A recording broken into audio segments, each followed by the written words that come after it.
Hi, Mark here from the Tangibound Podcast Network and host of the flagship show, the Tangibound Podcast. Did you know that we over at Tangibound are always looking for amazing podcasts to promote? And did you also know that we are also proud nerds and geeks of everything from movies, music, gaming, TV shows, and comic books to wrestling, MMA, soccer, and football? Whatever you can nerd or geek out about, we've got it. And if you're interested, we can help you find it. And if you're a show looking for a place to call home, we've got you covered. Side effects may include upset stomach, dizziness, tumors, shakes, and in some rare cases, death from excessive laughter. Though to be fair, it's only sometimes.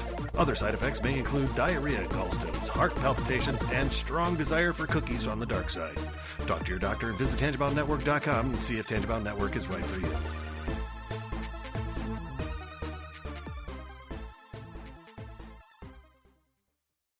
We're not doctors, therapists, trained professionals of any kind, so if you feel you do need help, please reach out and get the help you need. We have a whole list of things on our files page over on Facebook at facebook.com/crazylifepodcast, and or just search on the internet for the suicide prevention hotline number, or go to NAMI.org or whatever resource you can find. But just please reach out for help if you need it. If you feel as though you're going to harm yourself or others, definitely reach out. And try not to be alone. Also, if you feel that way and you realize that you're writing a note or making plans of how you would do, like harm yourself or others, definitely reach out. That's a huge red flag. And lastly, please do not replace the idea of therapy with listening to this show. Again, if you need help, please reach out and get the help that you need, or contact us. We can try to help you find the help that you need.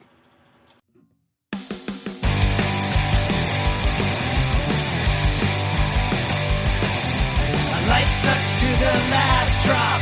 Are you gonna blow your head off?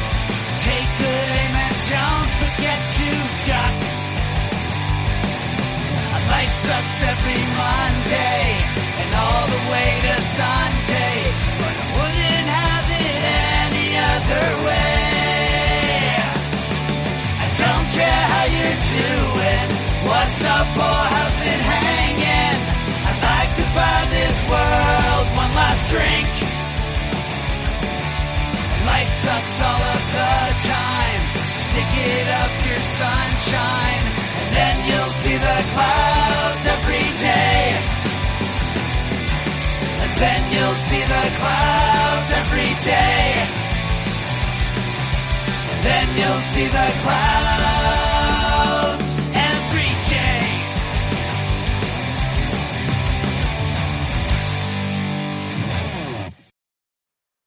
Welcome to The Crazy Life, everyone. My name is Jen. I am your hostess for the evening, and with me, as always, we have Brian and... Oh, wait. We miss you, Heno, but he's not joining us tonight. He's got other things going on. And I want to take a moment and apologize that we weren't here last week for you, but life just got the best of us. Yep. Yeah, it just was a rough, like not rough, but it was just we just couldn't get things straightened out to where we could record, which is so weird. You know, part of the nice part of having three co-hosts is usually, you know, you can work around whatever, but you know, every once in a while it does hit to where it's like, well, this just isn't going to work out this week. It happens. Yep. So we've got 2 weeks to catch up on. How are you, Brian? What's been going on? Quite a bit. Also nothing, but you know, Sure. It's been weird. I've been sleeping a lot. Like I just cannot. Like I can get a full night's sleep, and after being up for 5 or 6 hours, I'm just exhausted. Like, I literally can just go lay down and go right to sleep. And it's been so weird, and I don't know what the cause of it is, other than, it still might be testosterone driven, because I haven't been, getting shots for that because of, I haven't been able to. So I don't know if it's that or if it's something else. I mean, I feel okay otherwise, so it's not like I'm not afraid that it's like a COVID situation or something. You know, I don't have any of the other symptoms. It's just this, you know, while I'm awake, I'm usually okay. You know, like I feel like I'm fine. Like I wouldn't say I have tons of energy, but I'm also not like just dragging my knuckles everywhere, you know. But then after a few hours, I'm just like, yeah, I'll just start yawning, and like I said, I'll go in and I'll lay down, and I mean, I'll be right out and out for a while. A few nights ago, like I did that. I slept for, I don't know, probably 8 or 9 hours. Got up, was up for about 5 hours, and my head hurt a little bit, and I was like, well, I'll just go lay down, you know, to kind of sleep off my headache. And I barely remember, like, after laying down. Like, as soon as I was down, poof, out for hours. Like, 5 or 6 hours later, I woke up. And even then, I wasn't like, you know, like, fresh as a daisy. I was still like, man, I could go. And I did. I went right back to sleep. You know, it was so weird. And like yesterday, the night before last, I did that. I was in bed by like 10:30 2 nights ago. Wow. Yeah, and you know me, that is not normal for me. And Yeah. yesterday morning, I woke up around, how was it, 11? And I was still tired, but I couldn't fall back asleep. So I got up, I made appointments because I needed to get blood work done, and they said they had an appointment yesterday, so, you know, I went and did that. I dropped some stuff off at the post office, went and got my medicine, made all the appointments at the doctor's office that I've been putting off for way too long. You know, I got a lot done, but then last night, you know, I went out with our friend Jeannie, and like I came home and I sat in the living room for, I don't know, till like midnight, 12:30. And I was sitting there and I'm just like, I'm going to bed. I went to bed and I was out. I woke up today at 3 o'clock. Basically, I almost slept straight through last night. And again, that's not like me. Normally, I sleep in about 2-hour intervals, you know, which most of us do because the sleep cycle is about 90 minutes roughly. But I tend to wake all the way up. You know, a lot of people don't go all the way to full awake. They might turn or whatever. I usually will wake all the way up and then have to try to go back to sleep. But like I said, I don't know what's going on. I mean, I've got a doctor's appointment, and of course, I'll talk to him about it and I'll tell my psychiatrist and stuff about it too. But I haven't had a medicine change. I'm not like eating differently. I'm not doing anything else different in my life. But I'm just, it's like I can't get enough sleep. You know, and obviously, you know, it worries me because, you know, fatigue and sleeping a lot are both very, you know, normal signs of depression. Right. And there's a lot of these days where I'm sleeping and I'll wake up and then it's just, I just can't be bothered to get out of bed, and I'll just roll back over and go right back to sleep. So that's concerning me, quite a bit, you know. But again, I have doctor's appointments coming up within a few weeks, so I'll definitely address all that, and hopefully we'll figure something out here.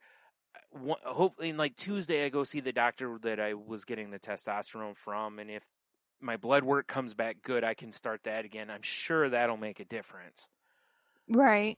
But this feels like, unless my testosterone has dropped like even further, you know, like this, there's a difference here. This isn't the way I've been. This is, you know, maybe it's a weather change, or maybe my depression's in a cycle and I haven't full on caught it, you know, because I usually don't realize it until after. Mm-hmm. You know, I don't know. But anyway, you know, again, that's why I'll talk to my doctors and stuff. But it's, I don't know. It could be way worse. You know, at least it's something I can do, and it is something that's not, it's not risky or something like that. I'm not doing anything crazy here. It's just I'm sleeping like crazy. Yeah. So I mean, I've been sleeping a lot too. I have a feeling that's probably weather change. yeah, and it very from well could be. Yeah. Because, I'm not 100% sure. I know part of my reason is going back in the office and stuff, but Yeah. it's definitely, I've been sleeping more myself. Yeah. And it makes sense because, like, generally around here as our weather changes and we get into the, like, overcast of fall, that's, I have done that in the past where I do have less energy and all that kind of stuff. So it's very likely that's what it is, but, still enough of a concern that, well, again, it's affecting my life negatively. Right. I feel like Exactly. I'm even sitting here right now. We're recording. It's 10 o'clock p.m. And I'm sitting here thinking about how after we're done with this, I gotta, I'm gonna post the show and everything. And I'm just like, I'm already like, well, you saw it when we first started. I was yawning already. It's like what? So, yeah. Like I said, that's been the biggest thing for me. Other than that, it's been pretty normal stuff. Other than, I'm finding I'm mostly the one who goes in places to get things for us right now and stuff, and it's weird because I think that's been weighing on me. Like a pressure kind of a situation to where, I hate that I'm always the one that has to go in, even though I really wouldn't change that. Yeah, I know what you mean. It's like, it's what needs to be because you live with people who are more immune compromised than you are. And I would just like sometimes to be like, no, I don't want to do that.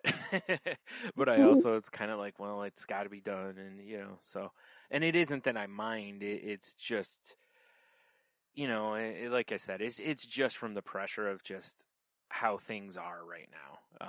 It's Right. one of the ways that this has affected my anxiety, depression and stuff, so yeah, that was, I kind of have noticed it a few times that it's kind of been creeping up on me a little bit. And again, I'll talk with my therapist about that when I go. And that's something I need anyway. I haven't been into therapy in a while because, for a little bit, every time I scheduled, it got rescheduled. And then I got really bad about, like I said, I've got appointments I just made that I should have made a month and a half or so ago. And I've been sleeping so much that when I wake up, it's 5, 6 o'clock, and it's like, well, I can't make the appointment now. So, it's, again, negatively affecting my life. I'm pushing doctor's appointments out because of this kind of thing. So, it's definitely a time to check the, check everything to make sure things are still going okay and that medicine levels are correct and all that kind of stuff. So, but we'll get that sorted out. Trying to think, there was something else I was going to talk about and I can't remember what it is now, but whatever. It felt good to get stuff done yesterday. Cause like I said, I haven't really been pushing myself enough to do that stuff because I've just wanted to sleep. So, yeah. Right. But that was kind of nice getting stuff done yesterday, especially getting the doctor's appointments scheduled. It's so ridiculous. And, we've talked about this, especially me and Henno have talked about this, about like, how long does it take to call the doctor's office and make an appointment? I mean, you might have to wait a little while, but once you're on the phone with the person, it takes like no time to do it. But I had to go in for that, to get blood drawn. And I was like, well, while I'm here, and, the woman working the desk, she's like, I was like, I need to make all the appointments. And she was like, all the appointments. And I think I made 4 appointments. So,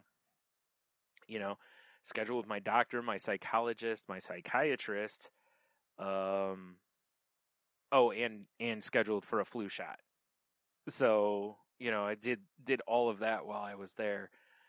So, and I've got, was it in a week or so, I scheduled an eye exam because I need, it's time for that. And then I have to go for my checkup to the doctor, the one that prescribes the testosterone and stuff for me. So it's like, okay, within the next, I'm going to feel like I'm living at the doctor's essentially over the next couple weeks, but, but, it's necessary, and definitely I'm hitting that point to where it was like, I waited too long. Yeah. Thank goodness I was able to get a therapy appointment that isn't 3 months out. I was able to, I have one scheduled for, I think, 2 weeks from now. So I was very fortunate there. But yeah, I think, I don't know. I'm trying to think if there's anything else. I mean, you and I went out and had dinner last week, and I was a little uncomfortable in the place we were in. First of all, just because we were inside, and it still feels so weird.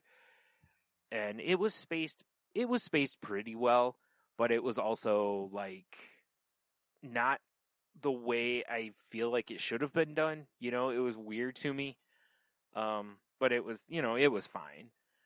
But it just feels so weird being anywhere inside. It feels so like I'm doing something wrong. I keep wanting to look around like I'm going to get caught.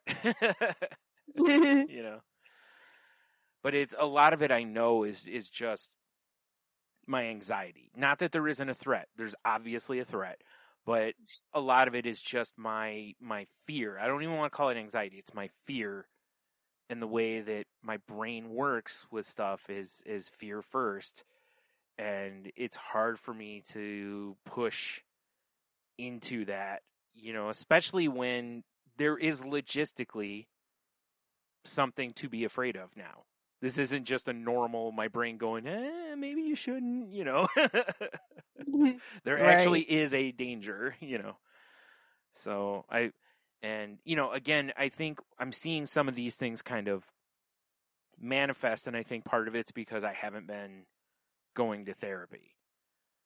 The checks that I normally, by going once a month, it's just, just that, hey, you're drifting off the road again. Let's just ease you back over this way. And then, usually I'm okay, and I got away from it. And now, again, I waited too long, so I'm at the point now that I'm just all over the road. I'm just recklessly veering left and right.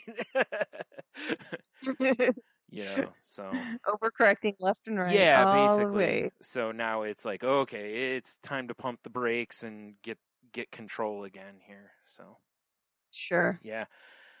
So I think that's probably my, my big, my theme for the last couple weeks is I kind of feel like I'm losing some of my control over, depression and anxiety. And it's like, okay, I need some help to get back under control here. And then, I should be all right, again. And as far as, I was trying to think of a win for the last couple weeks. I mean, yesterday is probably the best win I had, because I got a lot of just little stuff done that I've needed to do that I've been putting off for absolutely no reason, really. All those days, even with sleeping what I did, I could have gotten up for 15 minutes and just made those phone calls and just been done with them. So, that was, I'll tell you this though, you talk about the fear and different stuff, being in public, and how I was talking about kind of feeling that weight of being the one that goes in. I'm at the pharmacy yesterday. Guy walks up, cause the pharmacy we go to, they have, plexiglass partitions and whatever to kind of, for privacy, whatever. But then just around the corner kind of a thing from it is just where you can talk to the pharmacist. Well, there's a guy standing right there. He's 4 feet from me, and he's there to get a flu shot. And they were like, have you felt cold, flu, blah, blah, blah recently? For COVID reasons, but also because if you have felt that way, you shouldn't get your flu shot. You should, if you're not feeling kind of, top notch. So he goes, he's like, I kind of feel like I've got a cold coming on. And then he coughs, and it's like this dry, hacky cough. And I just saw the eyes on the pharmacist get really big, and I'm just kind of like, I immediately am like, just wanted to run, like, and run away, because Right. it's just the first thing you think of is COVID, like, and hopefully he doesn't have it. But I was just like, you really stop and go, it seriously could have been that close. And, we've all probably come in contact and not known it at some point or whatever, but it's like, when that happens, you just immediately are like, like I saw when he walked, because they were like, yeah, we're going to not let you get your flu shot today, because if you feel like you have a cold coming on, it's not a good idea. You should wait until you're feeling better. And then the pharmacist goes, how long have you had that cough? And the guy's like, he's like, oh, just a couple days. And he's like, are you feeling okay otherwise? Shortness of breath, and he's doing the COVID checklist, like, and it doesn't sound like the guy has, and the guy even said, he's like, at work, they, are checking our temperatures and stuff. He's like, I haven't had elevated temperature. He's like, I have plenty of energy, blah, so I was like, okay, well, but still, it was just that quick flash of just like, oh no. Exactly. And who knows? I mean, maybe, like I said, you don't know. Maybe that was a potential exposing of it, or maybe it wasn't. Odds are it was not, but it still made you stop real quick and think about it. Just how easy that was to have walked right into that. Exactly. So, that was, and I guess, I kind of felt like a win there, because I did everything in me was like, run, just get away from this situation. But I didn't. But like I said, it was funny how the pharmacist and another one of the workers there both just looked like, uh-oh, like. So I was like, well, at least I'm not the only one here. Like panicking. I think we all do that for sure. Yeah. And it wouldn't have been so bad if his cough was that dry cough, and remember back when this all started, they were basically like, raised fever, dry cough. Those were like, or not raised fever, high temperature and dry cough. There were like two of the, like, danger, so it's like, oh no. Yeah, it's been interesting, because we had an exposure in my office. This is in the first week that I went back to the office. Yeah. I was in the office Monday through Thursday, and then I worked from home today. It's been really interesting. First, I would be an at-home worker. I never thought it would work for me. I didn't think I have the motivation. Yeah, more of the I can't think of the right word I want to use. The diligence, the be able to keep myself on task. Yeah. That type of a thing. Mm-hmm. My personal responsibilities and stuff. Yeah. But it's worked out really, really well for me in many, many ways. Yeah. But now I'm back in the office. I did miss the office in a lot of ways, and there's a lot of benefit to being in the office. But then yesterday we get this message that went out to the company, to the whole office area, saying that someone has been tested positive for COVID. So we're all like, hey, yeah, our first week back, of course. Yeah, right. Somebody gets tested positive. So they did tell us that they are tracking the person's movements while they were there, so that they can identify and let people know if they have been exposed, so they can go get tested. Yeah. Now, are they like deep cleaning the place? Yes. Okay. So Thursday night they had someone come in and deep clean the entire place. Okay. So I was going to say, most places when there's a positive test, they pretty much shut down for a little bit, clean everything, and then open back up. That's why I was curious. Okay. Yeah, they're they're being as responsible as they can be. They're doing a great job as far as that's concerned. And you had the opportunity to leave if you wanted to leave that day, of course. Well, that's good. Yeah, they weren't going to force anybody to stay up or anything like that. But so I finished work Thursday, and then my boss told me on Friday that today I could just work from home, and I'm like, oh, perfect, I'll do that. Yeah.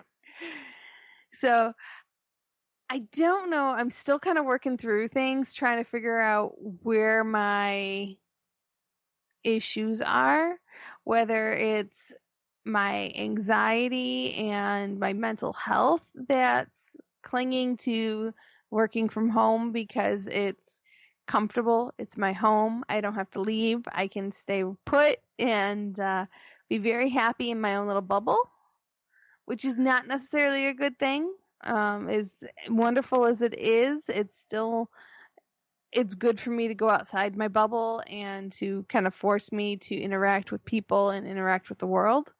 Yeah, I made that comment to my therapist when I did it last time because I did it via the phone.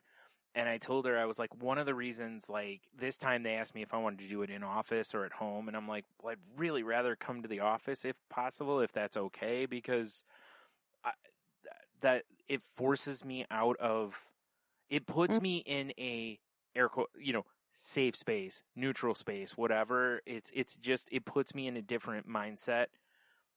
Whereas talking from home, I feel, I don't know, it's a weird thing in this, like, for people with mental health, I think it's like you were saying, it's like, it's nice that there's like I have to go out, like, especially for me, because of the agoraphobia, my instincts are stay home.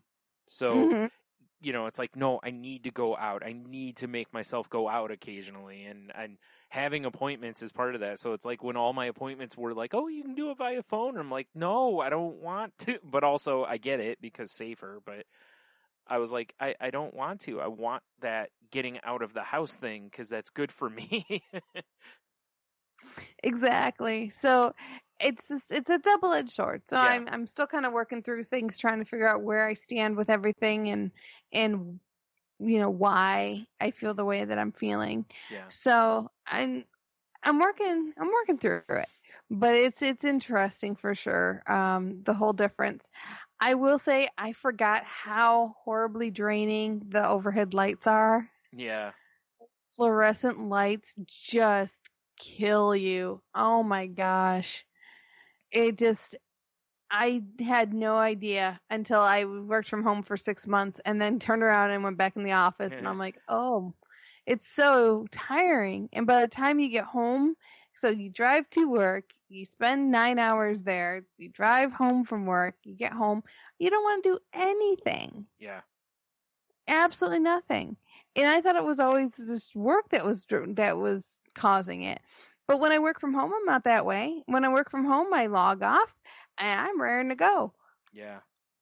I'm raring to do whatever I need to do, get out of the house, run errands, whatever. And so I don't know exactly why, but like I said, I'm kind of working through all that. Right. But it's been interesting and to kind of see how the difference and the changes and stuff in me.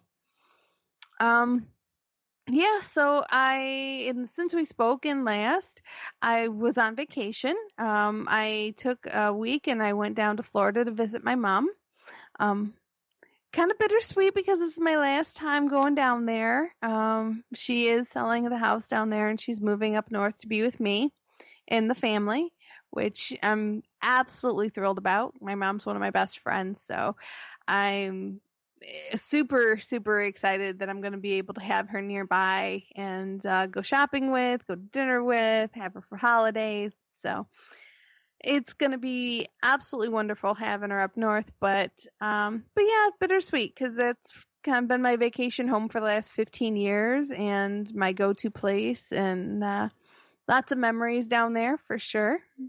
Yeah. So lots of memories in that house. That's my stepdad did pass away at the beginning. Not really beginning. At May of this year, May 12th, he unfortunately passed. And Florida was always his thing. It was his dream. Retirement. That's always what he wanted to do. So there's just a lot of that tied in with Florida and the house that's down there. So, it's bittersweet. I guess that's the best way to put it. It's just bittersweet. Sure. So, just kind of working through a lot of that stuff. I will say I've been handling things pretty well because I've had some substantial life events this year. And that being one of them is losing my stepdad. We went to breakfast when I was down in Florida, my mom and I, and it affected me more than it affected her, which kind of surprises me. But we went to breakfast at this little diner. We went in, we sat down, and they were playing Love Letters in the Sand. And they followed up with some other songs of the same ilk. All of them were songs that my stepdad used to play ad nauseum through the entire house, in the car, all the time. And I'm sitting there and I'm trying not to have tears in my eyes because I'm like, no, this is not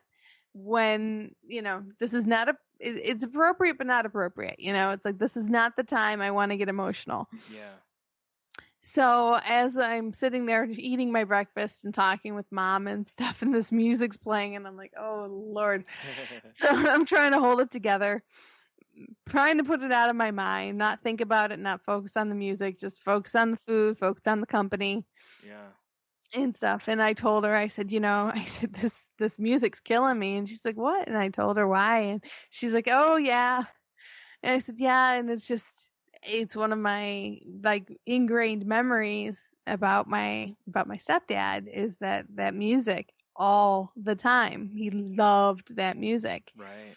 So it was a tough moment, but my brother-in-law unfortunately passed away in June 30th. So May 12th I lost my stepdad. June 30th I lost my brother-in-law. Yeah. Another person very dear to me. And we had his internment this last weekend. So he was cremated, and internment is when they put the ashes in a vault-ish niche, however you want to call them. Yeah. And they close up the front aspect of it, and they have the little plaque and everything on it. Right. So we did that on Saturday, in which it went really, really well. And, the whole family was there, which was nice. Nice to see everybody. We all went out to dinner afterwards and stuff. So it was again, this last couple weeks has all been very bittersweet. I've had some really great, a lot of emotions. But the good news is, I'm managing through them as successfully as I possibly can.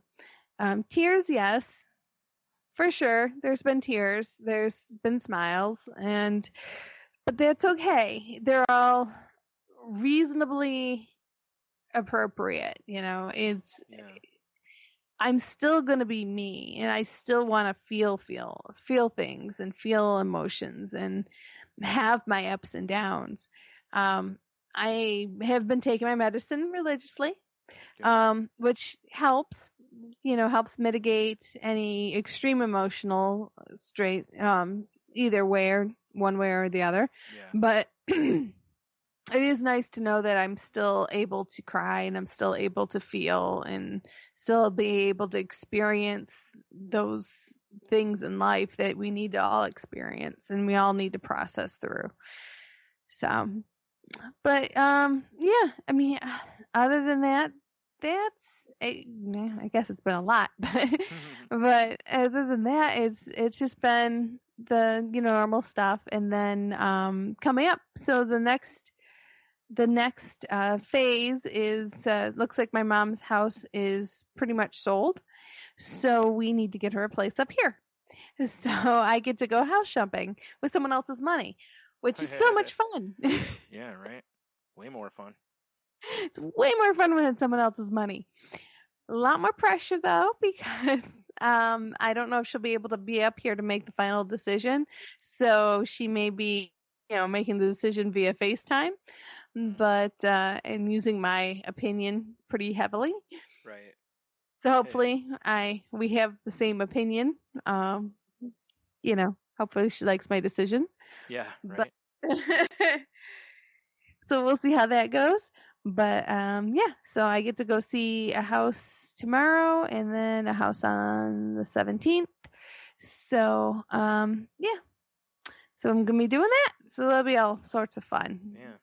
Exciting new chapters. And I think that's the key, is that life does move on, and we just got to keep on, buckle the seatbelt and just hang on tight and just keep moving through the emotions and moving through the movements, and things will even out. They will get better. They will get worse. They will get better. Yeah. So just kind of ride them out. Yeah. Yeah, I can't do much else than that. No, that's about it. I mean, you could, but it's not going to do any good to do more, True. You can't hide from it as much as we want to. Yeah. Huh. So it looks like you have the article for us this week. Yep.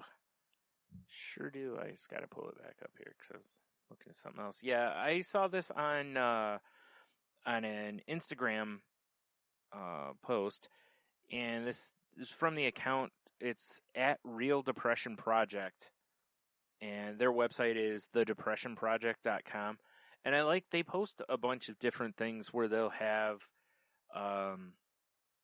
just different stuff to help kind of, different ones are like 15 signs of a mental illness, 15 ways depression makes you so tired.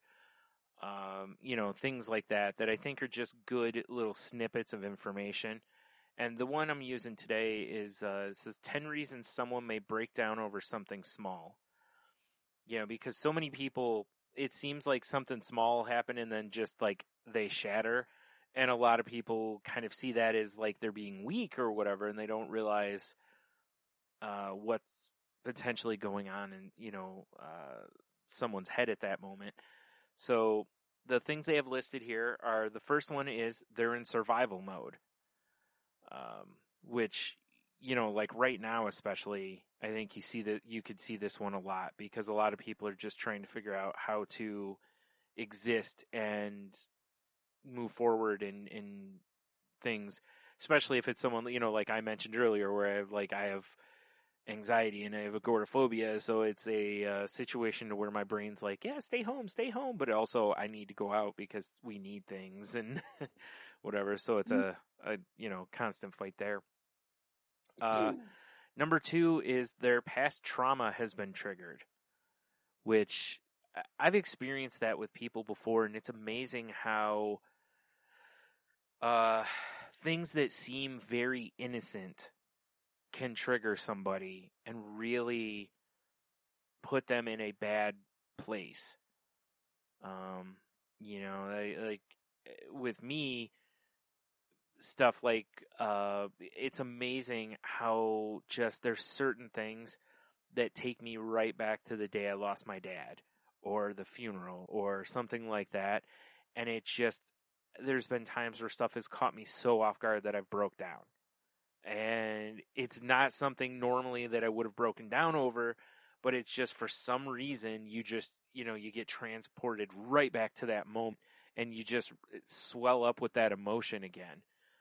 And that's just that, people with various other traumas, like abuse or those kind of things, it's very, or, like if you see an animal that's been abused, if you just make like a sudden hand movement, sometimes you'll see the animal like cower, and just like immediately, and you're like, oh geez, I didn't, like, Mm-hmm. like all I did was move my hand fast. I'm so sorry. So that's a tough one. Number 3 is that small thing meant nothing to you, but everything to them. And I think that's a big one. That's a big one. That one, I find that one happens a lot with me. Yeah. Is that, and it's usually a conglomeration of a variety of different things leading up to that moment. But Yeah, that's a big one for me. Yeah. And I could see where that would be for a lot of people. Like whether you have mental illness or not, I think that's definitely one of the ones that applies. I think maybe across the board, because Yeah. you just don't know, what to someone else is everything, like I said, and to you it's like, oh, that's just a throwaway kind of a thing, but to them it's like what they were clinging on, Yeah, or and whatever. the big thing is to make sure you don't minimize, just because you may not have the same emotional attachment to something, don't minimize their feelings because it's so important to them. Just respect that.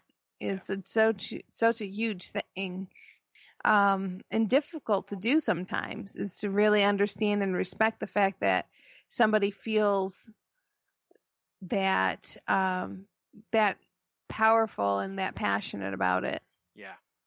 Yeah, because it is so easy to where you're trying to comfort the person, but you don't realize you're being dismissive and hey, it's no big deal, don't worry about it, you'll let it go, And Yeah. sometimes that's true. It is no big deal and blah, blah, blah. But also there are times where it is a big deal and, whatever. Number 4 is they have anxiety and couldn't control the physical symptoms of it in this moment. And that's a pretty big one too. I was going to say, I know you and I both have been through that before. Mine manifests in tears. And that's why, and I make jokes of it because people are like, oh, why are you crying? Like, I'm not crying. My eyes are leaking. Yeah. It's my eyes are watering. That's all. It's just the watering.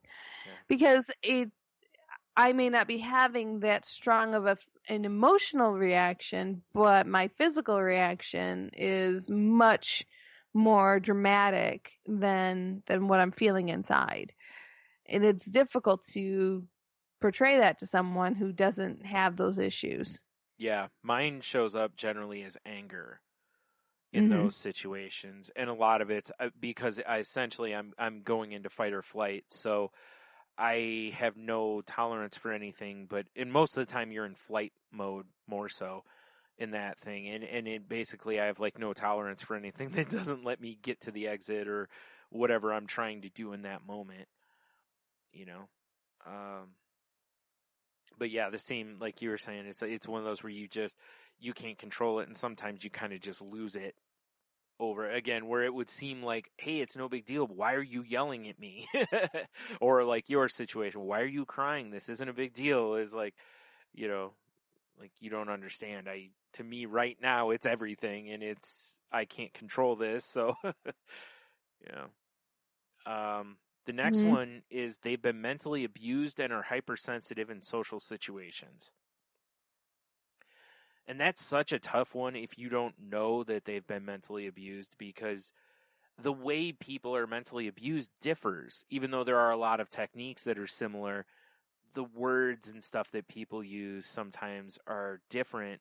So you could say something and be joking, totally innocent, and it's just, it's like, it takes that person right back to that abuse, and they could, lose it, because whether they're in a, I'm not going to take this anymore situation, or maybe it's, it becomes emotional for them in that moment or whatever, no matter how it manifests, you get it puts the person in a very rough situation.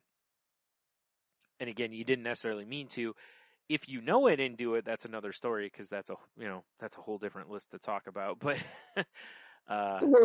if you don't know somebody's been mentally abused, it's so easy to accidentally step into that once in a while. Yeah, and then it cause a trigger. Right. And then maybe not understand it because you weren't brought up in that kind of environment, or you've not lived through that kind of thing. So it's very simple, or very easy to kind of, like I said, blindly step in it, if you will. Now, something the list didn't mention that is a big one for me is I'm so easygoing that I'll forgive, and then all of a sudden something will happen, and I'm like, I have had enough, and Well, I will snap back. it is And kind of on here. you know, Mm-hmm. and it shocks Well- people because they're not expecting it. In my mind, I'm like, I've put up with this for so long, and I don't make a fuss over anything. So when I do make a fuss over something, you need to take it seriously, because Yeah. I don't make a fuss out of big things. Yeah. So Well, number 6 on here actually is they've been bottling up emotions for so long and couldn't hold them any longer. So, there you go. yeah. I thought it was only a 5-point No, list. it's 10. My bad. No, it's 10. But yeah, that's a good one though for that reason, because there is a lot of people, especially ones who've been abused or have anxieties and stuff. A lot of times they will bury things or keep things to themselves or whatever until they hit their breaking point. So again, it seems totally like it's nothing because they're fine, and then something happens and then they're not, and it's, like, well, yeah, but you didn't see they've been dealing with this for 6 months or 10 years or whatever it is, and this is just, it just couldn't hold anymore. The next one is they have anxiety and get triggered by surprises. That's true. Some people are not good at things that take them off guard. Yeah, like a lot of people with anxiety also have a want for control, because that's how they feel they reduce their anxiety. Because if you know everything that's going to happen, there's nothing to be anxious about necessarily, or there is, but you know what I'm saying. It's like you typically have lower anxiety at that moment. So if something happens that you weren't expecting, it can really throw somebody, throw their whole day aside or a week or whatever, because they just can't. They just can't. They just can't deal with it. Boy, this next one's got me written all over it. Says they've had so many things go wrong lately that they were really hoping this would go right. Now, also, this one, to me, the way I would interpret it could also be they felt so many things have gone wrong lately, they were really hoping this would go right. And that's where I would really fall into it, in that I would see loss after loss after loss. And it's like, I really need a win here. And then if it doesn't go the way you want it to, it's easy for that to fall into falling apart, ruminating, going into a depression spiral, all that kind of thing. Because I've been down that road so many times. Mm-hmm. So it's why, you're told in therapy and stuff that, not to try to not let, any one thing be, don't put the weight of the world on one thing, basically, because, then if it doesn't go the way you want or hope it does, then you start catastrophizing. Yeah. So, number 9 is they feel overwhelmed and can't take on any other stress, which I kind of feel like is similar to number 6. The one you mentioned. I think those kind of fit similar positions there. But there is a lot of people that's what it ends up being, is they just lose it because there's no more room on their shoulders. Or they don't feel there's more room on their shoulders, depending on how you want to look at it. Either way, either way can lead to this. Because literally all of these things are emotion-based. So even if they don't seem, logistical, it doesn't matter, because in this situation, we're not dealing with logic. We're dealing with distorted thinking, and, distorted thinking and, like I said, leads to a lot of these things. Number 10 is they're so drained they can't fake a smile anymore. And again, I understand that. Yeah. Again, I've been there before too, to where it's, and then something will happen and you just kind of lose it, whether it's being angry or, crying or whatever in that situation. Because that was one of those where, you hit that point, you can't fake the smile anymore, and then someone says something, like, smile, blah, blah, or something, or one of those, and you just lose it on them. You just snap, Like, what have I got to smile about? What have I, so it can definitely turn ugly really quick there. So there we go. That's the list of 10. Nice. No, I mean they make some very, very valid points. And ultimately, when someone catches you off guard with their reaction, like you mentioned earlier, the most important thing is to not minimize and to just kind of accept that they're where they are at.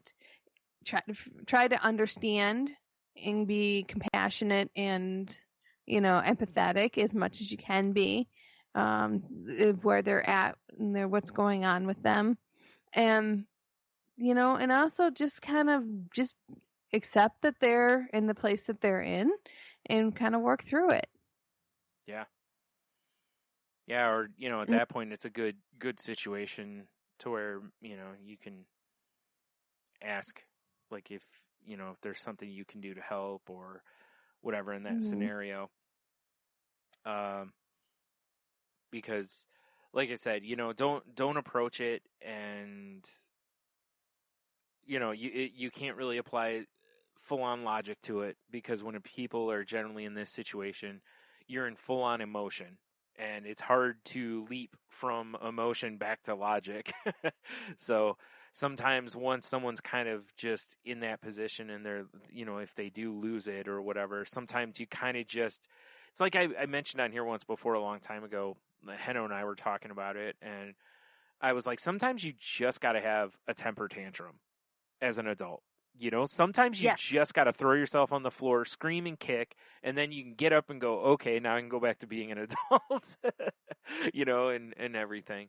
And I feel like there's just some times where you kind of got to get something out of you, whether it's crying or just anger or something. Not that it necessarily is right or appropriate, but again, at that point, you're not dealing with logic, so you're not going to necessarily be, oh, is this the best way to react right now? You're just caught up. We all have those moments where we lose control, and that's okay. There's nothing wrong with losing control sometimes.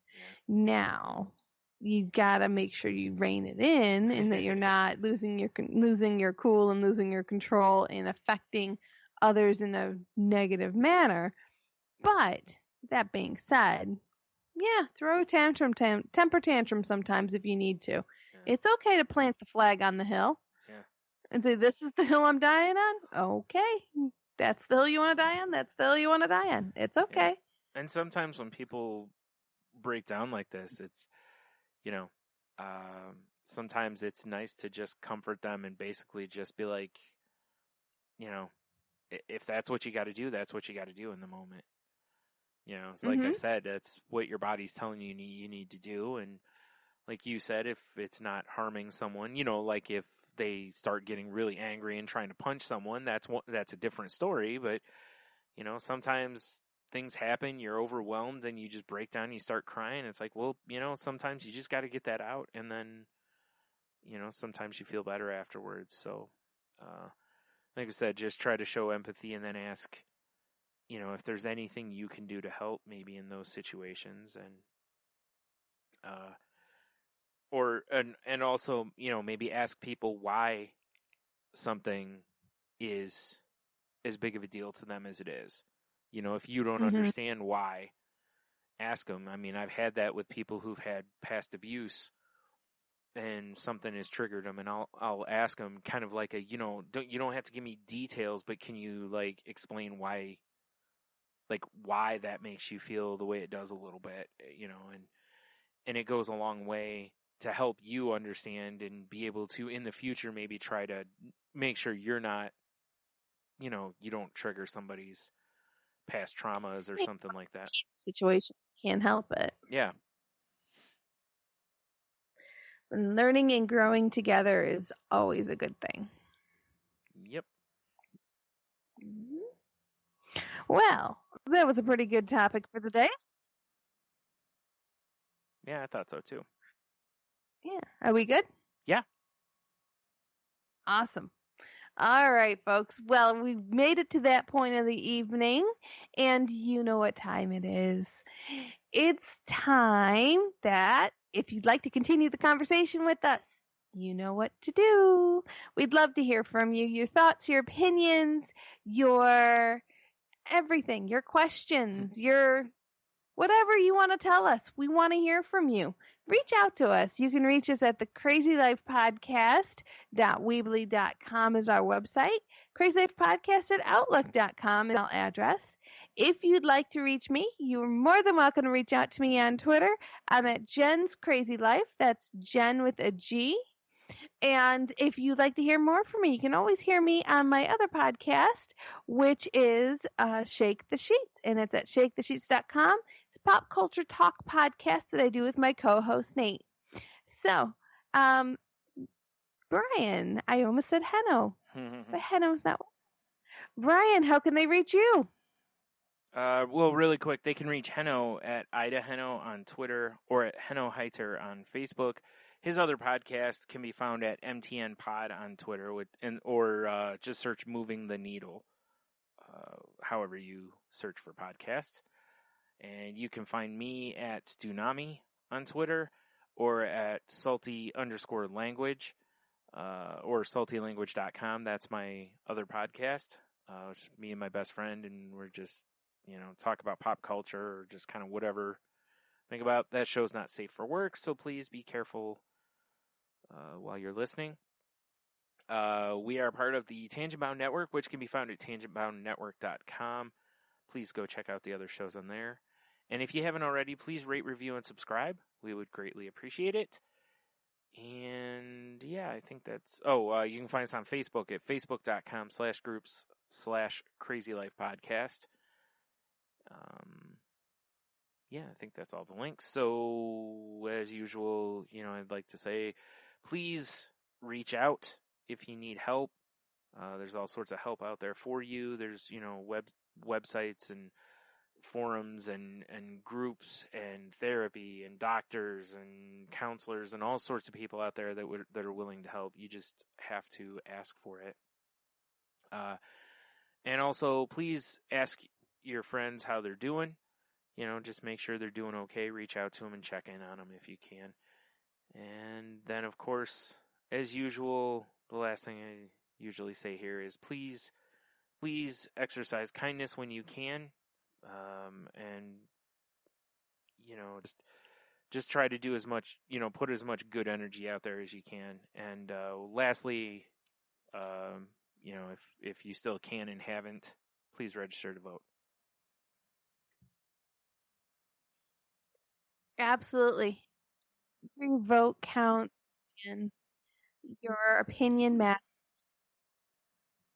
So, regardless of what it is, we support you in your thought and your rights.